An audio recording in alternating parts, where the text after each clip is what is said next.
Actually जो आपके पास प्रीम्स algorithm में बैक एंड में कैसे प्रोसेस सारा हो रहा होता है, और ये आपका जो मिनिमम ट्री है वो कैसे फाइंड होता है, आज हम लोगों ने ये देखना है। ठीक है, क्योंकि डीएसए में तो आप लोग जस्ट सिंपल एक ग्राफ के थ्रू ट्री जनरेट कर लेते हैं।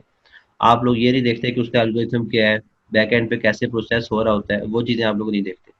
अच्छा, अभी दूसरे एग्जांपल हम लोग प्रीम्स एल्गोरिथम की देखते हैं। तो प्रीम्स एल्गोरिथम में एक्चुअली बैक एंड पे कैसे क्या काम हो रहा होता है कि अगर हम लोगों ने कोडिंग को देखना हो कि कोडिंग उसकी कैसे करनी है, और देन उसके बाद अ, जो कंप्यूटर वहाँ पे वो सारा कुछ प्रोसेस कर रहा होता है वो कैसे कर रहा होता है, वो हम लोगों ने देखना है।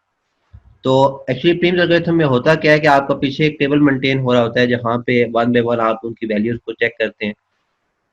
कॉन्सेप्ट वही है जो कि आप लोगों ने लास्ट टाइम भी पढ़ा था कि हम लोगों ने अगर मिनिमम स्पैनिंग ट्री फाइंड करना है तो मिनिमम आपके पास जो भी एक नोड से नेक्स्ट जो एजेस क्रिएट हो रहे हैं उनमें से आप लोगों ने मिनिमम जो एज होगा वो आप लोगों ने सिलेक्ट कर लेना है। ठीक है, अब यहाँ पे अगर आप देखें तो आपके पास हमने सपोज किया कि हमारे पास ये एक ग्राफ है, और देन हम लोगों ने यहाँ पे करना क्या है, लाइक अगर आपके पास पेपर में भी आता है और आपको कहा जाता है कि आपने प्रीम्स एल्गोरिथम को डिफाइन करना है थ्रू टेबल, तो फिर आपको इस तरह डिफाइन करना पड़ेगा ना कि जस्ट आप ट्री बना के वहां पे छोड़ देंगे तो फिर आपको उसके मार्क्स नहीं मिलेंगे। ठीक है, तो ये सारा कुछ आप लोगों ने समझना है कि एक्चुअली अगर आपको टेबल के थ्रू कहा जाए कि टेबल के थ्रू आप लोगों ने कैसे करना है, तो फिर आपको ये सारी चीजें जो है वो क्लियर होनी चाहिए।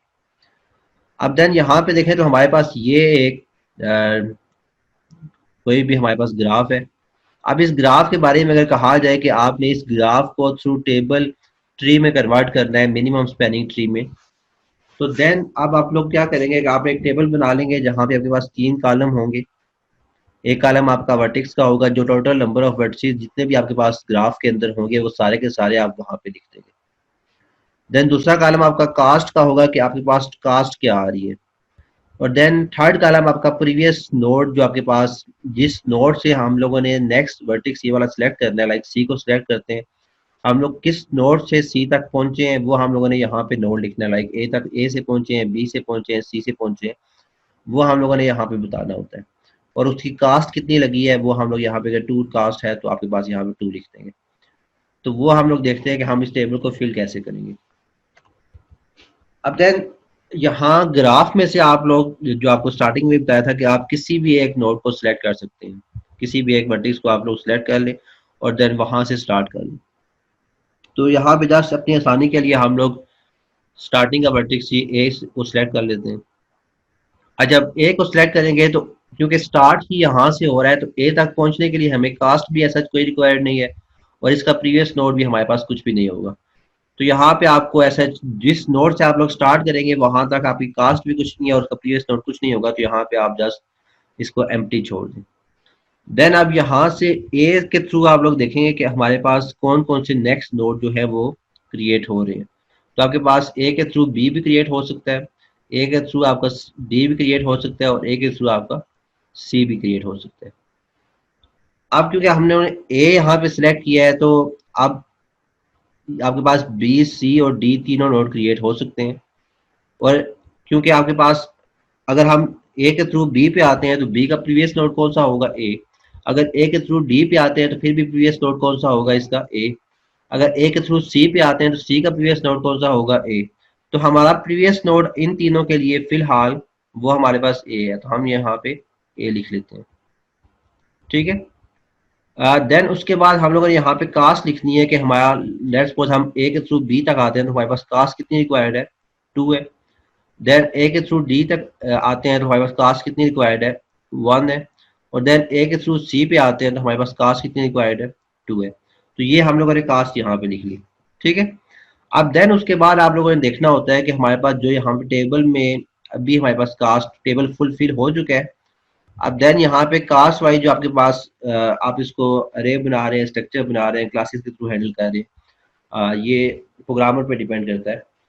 अब देन यहाँ पे आप चेक करेंगे कि हमारे पास जो कास्ट है उसमें मिनिमम वैल्यू क्या आ रही है। तो इन तीनों में से मिनिमम वैल्यू आपके पास कौन सी होगी, डी वाली।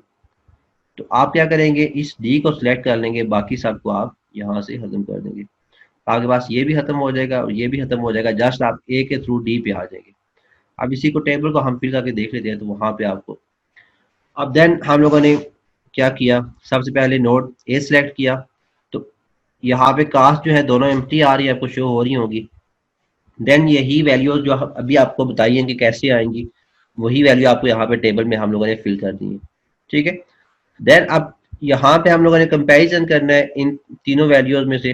तो आपके पास जो मिनिमम वैल्यू आ रही है वो डी की आ रही है। तो आप यहाँ पे क्या करेंगे, एक थ्रू डी को यहाँ पे इस वाले एच को सिलेक्ट कर लेंगे। ठीक है, ये एच सिलेक्ट हो जाएगा, तो यहाँ पे आपके पास ये सिलेक्ट हो गया। ठीक है, अब देन जब ये आपका सिलेक्ट हो चुका है, तो अगर आपको याद हो जब आपको ग्राफ के थ्रू ट्री बनाना सिखाया था विदाउट टेबल, तो हम लोग वहां पे भी कह रहे थे कि जो आपका एज सिलेक्ट हो जाएगा उसको हम लोग क्रॉस कर लेंगे। अब अगेन हम लोगों ने वो नोड जो है, उस नोड तक हम किसी और नोड के थ्रू पहुंचने नहीं पहुंचेंगे। ठीक है, अदरवाइज साइकिल बन जाता है आपका। ठीक है, तो अब डी तक हम लोग किसी और नोड के थ्रू नहीं पहुंच सकते।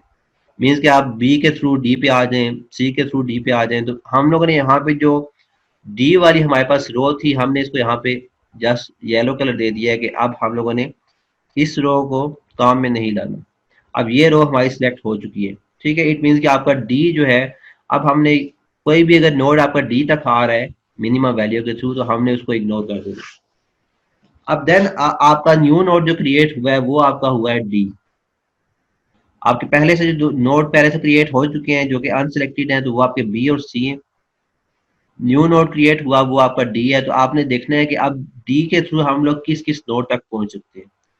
तो डी के थ्रू हम लोग अब बी तक भी पहुंच सकते हैं, डी के थ्रू ई तक भी पहुंच सकते हैं, डी के थ्रू हम लोग जी तक भी पहुंच सकते हैं, डी के थ्रू एफ तक, डी के थ्रू सी तक।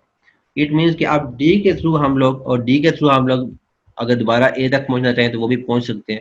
लेकिन ए नोड पहले से क्योंकि क्रिएट हो चुका है, तो हमें डी के थ्रू ए तक देखने की जरूरत नहीं है।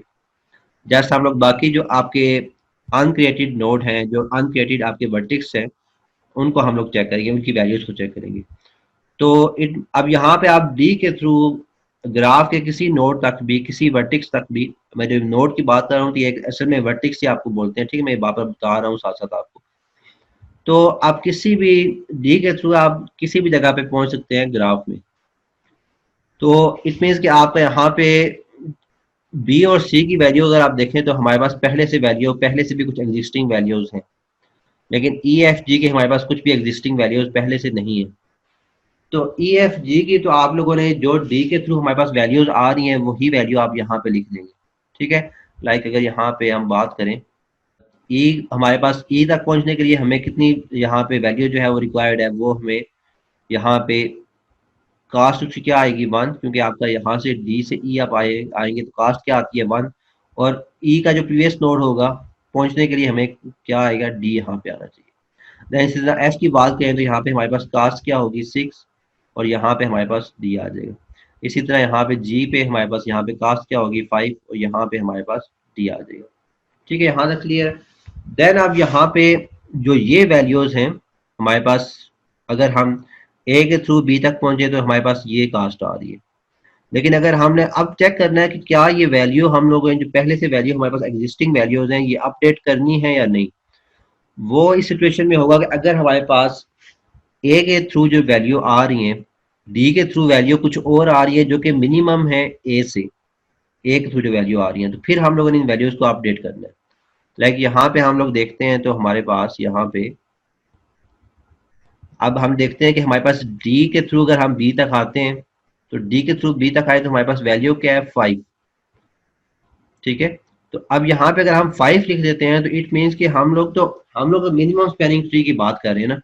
तो हमें बी के थ्रू बी के पास पहुंचने के लिए हमें पहले से एक वैल्यू हमारे पास है जो कि मिनिमम है डी के थ्रू पहुंचने से, जो वैल्यू डी के थ्रू जो वैल्यू आ रही है, तो हमें जो डी के थ्रू वैल्यू आ रही है उसको हम लोग इग्नोर कर देंगे। ठीक है, अब दूसरी वैल्यू अगर हम देखते हैं तो हमारा डी के थ्रू अगर हम सी तक आते हैं तो हमारे पास वैल्यू क्या आती है, उसकी कास्ट क्या है 1। और अगर हम ए के थ्रू सी तक आते हैं तो उसकी कास्ट क्या है हमारे पास 2। तो क्या आप वैल्यू का अपडेट करना चाहिए, यस, कि हमारे पास इससे मिनिमम 2 से मिनिमम वैल्यू हमारे पास आ गई है, वो क्या है 1। तो यहाँ पे हम लोग क्या करेंगे, इसको सर्कल कर देंगे और यहाँ पे हम लोग डी कर देंगे कि पहले हमारे पास जो सी तक पहुंचने के लिए हमारे पास कास्ट जो रिक्वायर्ड थी वो 2 थी, और वो किसके थ्रू थी, ए के थ्रू। अब हम लोग सी के पास पहुंच सकते हैं जस्ट कास्ट उसकी क्या है, 1 है। और वो हम लोग किसके थ्रू पहुंचेंगे, किस नोड के थ्रू, डी नोड के थ्रू। तो अब ये टेबल हम लोगों ने फिल करना है, तो नेक्स्ट हम लोग टेबल फिल करेंगे तो आपके पास ये टेबल आ जाएगा। ठीक है, जो हम लोगों ने वैल्यू अपडेट की है वो हम लोगों ने यहाँ पे सर्कल कर दी है कि पहले हमारे पास वैल्यू ये थी, अब ये हमारे पास वैल्यू हो जाएगी। यहाँ पे हम लोगों ने इसको सिलेक्ट भी कर लिया, जो सिलेक्टेड नोड है वो आपके पास रेड कलर में शो हो रहे हैं, जो अनसिलेक्टेड नोड है, सॉरी, जिनको हम लोगों ने सिलेक्ट करना है। और जो सिलेक्टेड नोड है जो सिलेक्ट कर चुके हैं वो आपके पास ब्लू कलर में शो हो रहे हैं। ठीक है, अब आपके पास जो रिमेनिंग वैल्यू यहाँ पे टेबल में जो येलो कलर की वैल्यू है, ठीक है, वो तो मीन्स कि आपकी सिलेक्ट हो चुकी है, आपने इसको कंपेयर नहीं करना। जस्ट जो आपके पास बाकी बचे वैल्यूज, ये वैल्यूज हैं और ये वैल्यूज हैं। अब इन 5 वैल्यू में से देखना है कि आपके पास मिनिमम वैल्यू जो है वो किस नोड की है, और देन उस नोड को आप लोग सिलेक्ट कर लेंगे। अगर यहाँ पे आप देखें तो आपके पास यहाँ पे 1 है और यहाँ पे भी 1 है। तो इन दोनों में से आप किसी एक को क्रिएट कर लें। तो आप सी को क्रिएट कर, डी के थ्रू आप सी को क्रिएट कर लें, या डी के थ्रू आप लोग ई को। आपका नोड जो इस साइड पे है ये वाला, इसके थ्रू आप लोग क्रिएट कर रहे होते हैं। ठीक है, ये याद रखना है। तो इसके थ्रू आप लोग ई को क्रिएट कर लें, या फिर डी के थ्रू आप लोग सी को क्रिएट कर लें, डी के थ्रू आप लोग सी को क्रिएट कर लें, तो वो आप लोगों की मर्जी है। दोनों में से कोई एक सिलेक्ट करना है हम लोगों ने। तो यहाँ पे हम लोग डी के थ्रू सी को सिलेक्ट कर लिया। अब आपके पास ये एज भी जो है वो येलो कलर का हो गया। इट मीन्स कि आपके पास दूसरी वैल्यू भी जो है, अब सी का नोड जो है वो भी क्रिएट हो चुका है। अब सी के नोड तक भी हम लोग किसी और नोड के थ्रू नहीं पहुंच सकते। ठीक है, अदरवाइज क्या होगा, साइकिल बन जाएगा। तो हमने इन दोनों रोज को येलो कर दिया कि अब इन दोनों रो वाली जो वैल्यूज हैं उनको हम लोगों ने यूज नहीं करना। क्लियर है यहाँ तक। अब देन नेक्स्ट नोड जो हमारा क्रिएट हुआ वो सी है। अब नेक्स्ट हमने देखना है कि सी के थ्रू अगर हम किसी नोड, किस किस नोड तक पहुंच सकते हैं, और क्या हमें टेबल के अंदर वैल्यू को अपडेट करने की जरूरत है या नहीं। तो सी के थ्रू हम लोगों ने देखा तो कि हम लोग ए तक पहुंच सकते हैं, और ए नोड हमारे से पहले से क्रिएट हो चुका है। ठीक है, ट्री ट्री के अंदर आपके पास ये जो यहाँ पे जो आ रहे हैं ब्लू कलर में, ये नोड पहले से क्रिएट हो चुके हैं। ठीक है, इट मीन ये ट्री आपका बन चुका है अभी तक फिलहाल, ये 3 नोड आपके बन चुके हैं। तो सी के थ्रू हम लोग ए पे आ सकते हैं, लेकिन ए नोड पहले से क्रिएट हो चुका है, तो सी के थ्रू ए पे हम लोग नहीं आएंगे, क्योंकि पहले से क्रिएट हो चुका है। वो आपको बता चुका हूँ कि पहले से जो क्रिएट हो चुका है, अगर वो हम अगेन उस पर आते हैं तो आपको ये सर्कल बन जाएगा। लाइक यहाँ पे अगर आते हैं तो ये सर्कल बन जाता है। सर्कल कैसे पता लगता है कि बन जाता है, अगर हम लोग किसी एक नोड से दोबारा उसी नोड पे पहुंच जाते हैं तो आपका सर्कल होता है। लाइक ए से हम लोग चलते हैं, ए से डी पे आए, डी से हम लोग सी पे आए, और सी से दोबारा ए पे आ गए, तो ये आपका सर्कल बन रहा है। तो किसी एक नोड से दोबारा हम लोग उसी नोड पे नहीं आ सकते सी के अंदर। ठीक है, ये याद रखना है। तो हम लोग यहाँ पे सी के थ्रू जो ए पे नहीं आ सकते, इसी तरह सी के थ्रू हम लोग डी पे भी नहीं आएंगे, क्योंकि डी भी पहले से नोड क्रिएट हो चुका है, और ये एज जो है पहले से क्रिएट है। अब दोबारा इसी एज को दोबारा क्रिएट करने की फायदा नहीं है। अब देन उसके बाद सी क्या किसी और नोड तक आ सकता है, तो सी आपका यहाँ पे एफ तक आ सकता है। ठीक है, इट मीन्स कि जस्ट एक ही वैल्यू हमें चेक करनी है कि क्या ये अपडेट करने की जरूरत है या नहीं।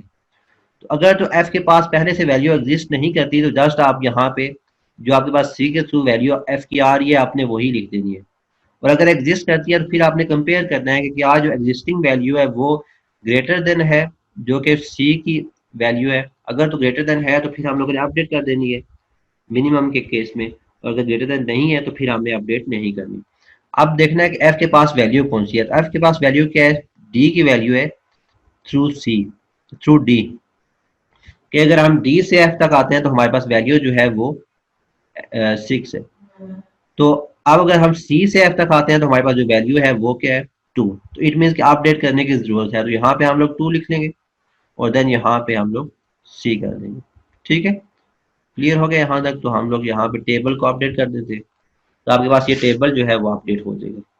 टेबल अपडेट हो गया, उसके बाद आप लोगों ने अगेन कंपेयर करनी है वैल्यूज। तो आपके पास वैल्यू आप कौन कौन सी हैं, ये 2 है आपके पास, और देन उसके बाद ये 1 2 और ये 5 आपके पास वैल्यूज है। तो इन 4 वैल्यू को आपने कंपेयर करना है और देखना है कि मिनिमम वैल्यू आपकी किसकी है। तो आपने देखा तो यहाँ पे आपके पास जो मिनिमम वैल्यू है वो ये 1 आ रहा है। और ये वन किस नोड की कास्ट है, वो आपके पास ई तक पहुंचने की कास्ट है। और किस नोड के थ्रू अगर हम लोग पहुंचे ई तक तो हमारे पास वन कास्ट आएगी, वो हमारे पास यहाँ पे डी है कि डी के थ्रू हम लोग ई तक आएंगे तो हमारे पास जो कास्ट है वो वन आएगी। तो हम लोग यहाँ पे क्या करते हैं, डी के थ्रू ई को सिलेक्ट कर लेते हैं। तो नेक्स्ट हम लोगों ने डी के थ्रू ई को सिलेक्ट कर लिया। ठीक है, और ये टेबल समझ ना आए तो आप लोगों ने साथ साथ पूछना है, क्योंकि ये टेबल ही इसी तरह का टेबल ही आपको पेपर में भी बनाना पड़ेगा। ठीक है, अगर आपसे कहा जाए तो ये बैक एंड में क्या हो रहा होता है एक्चुअली पीएम एल्गोरिथम में, ये आपको समझ होनी चाहिए। अब देन उसके बाद क्योंकि न्यू न्यू नोड जो आपको क्रिएट हुआ है वो ई है, तो अब ई के थ्रू आप लोगों ने देखना है कि हम लोग किस किस नोड तक पहुंच सकते हैं और क्या हमें वैल्यू अपडेट करने की जरूरत है या नहीं। तो ई के थ्रू हम लोग डी तक तो नहीं आएंगे क्योंकि डी तक जो एज है वो पहले से सिलेक्ट हो चुका है। तो कोई भी नोड या कोई भी एज जो पहले से सिलेक्ट हो चुका है तो हम लोगों ने वहां पे दोबारा नहीं आना। देन ई के थ्रू हम लोग बी तक आ सकते हैं और इसकी वैल्यू हमारे पास यहाँ पे क्या है, वो वन है। अब हम लोगों ने देखना है कि बी के पास पहले से वैल्यू कौन सी है, तो वो हमारे पास टू थी। इट मीन्स कि ये अपडेट करने की जरूरत है हमें। ठीक है, तो यहाँ पे हम लोग वन लिखेंगे, इसको भी सर्कल किया, और देन यहाँ पे हम लोग ई कर देंगे कि अब हम बी के थ्रू ई के थ्रू हम बी तक पहुंच सकते हैं जिसकी कास्ट हमारे पास क्या है वन। देन दूसरा हम देखते हैं तो हम यहाँ पे ई के थ्रू जी तक आ सकते हैं। अब जी के बाद जो एग्जिस्टिंग वैल्यू है वो हमारे पास फाइव है। ई के थ्रू हमारे पास लोअर वैल्यू आ रही है जो एग्जिस्टिंग वैल्यू है, इट मीन्स कि इसको भी अपडेट कर देंगे, यहाँ पे हमारे पास थ्री आ जाएगा और यहाँ पे हमारे पास ई आ जाएगा। ठीक है, इसको भी सर्कल कर देंगे। तो नेक्स्ट जो आपके पास वैल्यूज आ रही हैं वो ये आ जाएंगी। अब अगेन आपके पास जो एग्जिस्टिंग वैल्यूज हैं टेबल के अंदर, उनमें से आप लोगों ने कंपेयर करना है कि हम लोग अब कहाँ तक जा सकते हैं। तो जो सर्कल वैल्यूज हैं उनको तो क्योंकि वो तो अपडेट हो गई हैं, वो प्रीवियस वैल्यू लिखी हुई है। जो अनसर्कल वैल्यू है उनको आप लोगों ने कंपेयर करना है। तो आपके पास यहाँ पे वन है और देन टू और थ्री है, तो इन तीनों को कंपेयर किया तो आपके पास ये वन जो है वो मिनिमम वैल्यू है। तो ई के थ्रू आप लोग बी तक पहुंचेंगे थ्रू वन, जो आपकी कास्ट है वो आपके पास वन आएगी। तो आप लोग यहाँ से यहाँ पे आ जाएंगे। ठीक है, तो अब नेक्स्ट यहाँ पे आप लोग टेबल अपडेट करते हैं, ग्राफ अपडेट करते हैं, तो आपके पास ये ट्री बन जाएगा। अब नेक्स्ट अगेन आपका जो न्यू नोड क्रिएट हुआ है वो कौन सा है, बी। अब देखना है कि बी के थ्रू हम लोग क्या किसी न्यू नोड तक पहुंच सकते हैं जो पहले से क्रिएट ना हुआ हो, जो ट्री के अंदर जो पहले से एग्जिस्ट ना करता हो। तो बी के थ्रू हम लोग ए तक आ सकते हैं लेकिन ए पहले से आपका क्रिएट हो चुके हैं। बी के थ्रू हम लोग डी तक आ सकते हैं लेकिन डी पहले से क्रिएट हो चुके हैं। बी के थ्रू हम लोग ई तक आ सकते हैं लेकिन ई जो है पहले से आपका ट्री के अंदर एग्जिस्ट करता है। इसके अलावा जो आपके पास नॉन एग्जिस्टिंग नोड है ये वाले दो ट्री के अंदर, इन तक हम लोग बी बी के थ्रू नहीं आ सकते। ठीक है, डायरेक्टली बी के थ्रू नहीं आ सकते। तो इट मीन्स कि बी के थ्रू हमें कुछ भी वैल्यू अपडेट टेबल के अंदर हम लोग नहीं कर सकते। तो जो भी एग्जिस्टिंग वैल्यूज हैं टेबल के अंदर उन्हीं में से हम लोगों ने कंपेयर करना है। तो कंपेयर किया तो आपके पास यहाँ पे टू और थ्री है। तो टू और थ्री में से वैल्यू छोटी कौन सी है आपके पास, एफ की है, तो आप सी के थ्रू एफ तक आएंगे जिसकी कास्ट क्या होगी टू। तो आप यहाँ पे सी के थ्रू एफ तक आ गए। देन नेक्स्ट आप यहाँ पे जब सी के थ्रू एफ पे आए, अब न्यू नोड कौन सा क्रिएट हुआ आपका, एफ। ठीक है, अब आप लोगों ने देखना है कि क्या हम लोग एफ के थ्रू किसी ऐसे नोड पे आ सकते हैं, किसी न्यू नोड पे। तो एफ के थ्रू हम लोग सी तक आ सकते हैं लेकिन पहले से क्रिएट हो चुका है, वो पहले से टेबल आपका ट्री में एग्जिस्ट करता है। एफ के थ्रू हम लोग डी तक आ सकते हैं लेकिन डी भी आपका पहले से ट्री के अंदर एग्जिस्ट करता है। एफ के थ्रू हम लोग जी तक आ सकते हैं जो कि पहले से एग्जिस्ट नहीं करता ट्री के अंदर। ठीक है, ये आपकी अभी आपके पास अनसिलेक्टेड नोड है, अभी इसको हम लोग ने सिलेक्ट करना है किसी एक नोड के थ्रू। लेकिन अब इसकी कास्ट जो हमारे पास एफ के थ्रू आ रही है वो हमारे पास 10 है, और जो पहले से एग्जिस्टिंग कास्ट है जी की वो हमारे पास 3 है। तो मिनिमम कास्ट को हम लोग सिलेक्ट करना होता है। तो अब यहाँ पे क्या ये वैल्यू अपडेट करने की जरूरत है, तो यहाँ पे जो आंसर होगा वो नो। यहाँ पे अगर हम 10 और यहाँ पे एफ लिखते हैं तो वो आपके पास मैक्सिमम, अगर हम कास्ट यूज चेक कर रहे हैं तो फिर तो आप लिखेंगे अपडेट करेंगे, लेकिन मिनिमम के केस में आप लोग उसको अपडेट नहीं करेंगे। ठीक है, तो अब आपके पास यहाँ पे जो वैल्यू है वो टेबल के अंदर जो पहले से एग्जिस्टिंग वैल्यू है वही रहेगी। अब देन आप लोग क्या करेंगे, जो पहले से आपके पास यहाँ पे प्रीवियस में आपके पास नोड है, इसके थ्रू आप लोग जी के नोड को क्रिएट कर लेंगे, सिलेक्ट कर लेंगे, तो आपके पास यहाँ पे ये नोड भी जो है वो सिलेक्ट हो जाएगा। ठीक है, यहाँ तक क्लियर है। अब आपके पास क्योंकि टेबल के अंदर जितनी भी आपके पास यहाँ पे रोज थी वो सारी की सारी येलो हो चुकी हैं, इट मीन्स कि आपका ट्री जो है वो फुली क्रिएट हो गया है। तो दूसरा जो आप लोगों को फार्मूला बताया था वो भी अगर आप चेक करें तो आपका फार्मूला क्या था कि ट्री के अंदर जब आपके पास एजेस जो है वो वर्टिस -1 हो जाए तो इट मीन्स कि आपका ट्री जो है वो फुली बन चुका है। तो आपके पास वर्टिस कितने हैं यहाँ पे, A B C D E F G, 7 E और एफ जी है। ठीक है, 7 वर्टिस है आपके पास। ठीक है, अगर आप यहाँ पे एजेस चेक करें तो एक दो, यहाँ पे मैं ड्रा कर देता हूँ, आपके पास जो एजेस हैं वो 1 2 3 4 5 6। तो यहाँ पे जो आपके पास वर्सेस आए वो आपके पास इक्वल टू 7 है। इसका कलर मैं चेंज कर दूं, और देन जो आपके पास यहाँ पे एजेस हैं वो आपके पास कितने होने चाहिए ट्री के अंदर, वो वर्सेस -1 होनी चाहिए। ठीक है, और यहाँ पे हमारे पास 7 - 1 इक्वल टू 6 आता है, और यहाँ पे जब हम लोगों ने काउंट किए तो वो भी हमारे पास 6 ही आ रहे हैं। इट मीन्स कि आपको ये ट्री जो है फुली ग्राफ के थ्रू हम लोग ट्री सारा जो है वो जनरेट कर चुके हैं। ठीक है, ये क्लियर है। ये हम लोग ने लास्ट लेक्चर में फॉर्मूला पढ़ा था, अगर वो याद नहीं है तो आप लोग प्रीवियस जो वीडियो थी आपके प्रीवियस लेक्चर की वो आप लोग देख सकते हैं, तो वहाँ पे आपको चीज़ें जो है वो क्लियर हो जाएगी। एट दी एंड हम लोगों ने यहाँ पे आउटपुट भी लिख लिया है कि आपके पास जो आउटपुट आ रही है वो किस नोड के थ्रू किस नोड तक हम लोग जाएंगे, और जो हमारे पास टोटल कास्ट है वो कितनी है, हमारे पास 9 है। यहाँ पे अगर टोटल कास्ट को आप लोग काउंट करें तो आपके पास ये कास्ट आ रही है। ठीक है, तो आपके पास 1 2 3 4, 4 + 2 = 6 एंड 6 + 3 = 9 आ जाता है। तो हमारे पास टोटल कास्ट जो है 9 आ रही है, और हमारे पास जो आउटपुट जो हमारे पास डायरेक्शन है किस वे से हम लोग किस वे तक जाएंगे, तो वो हमारे पास ये बनता है। ठीक है, कि आप लोग ए से डी पे आ सकते हैं, डी से ए पे आएंगे। दोनों वाइस वर्सा पॉसिबल है कि आप लोग यहाँ से एफ से स्टार्ट होते हैं तो एफ से सी, और देन सी से डी आप आए, डी से ए आप ए पे आ जाएं, और इसी तरह ये भी हो सकता है कि आप लोग ए से डी पे आ जाएं, डी से सी पे आए, और सी से आप लोग एफ पे आ जाएं। दोनों वे जो है वो पॉसिबल है। चले, सही है, ठीक ओके है, सर। ओके, अल्लाह हाफिज़।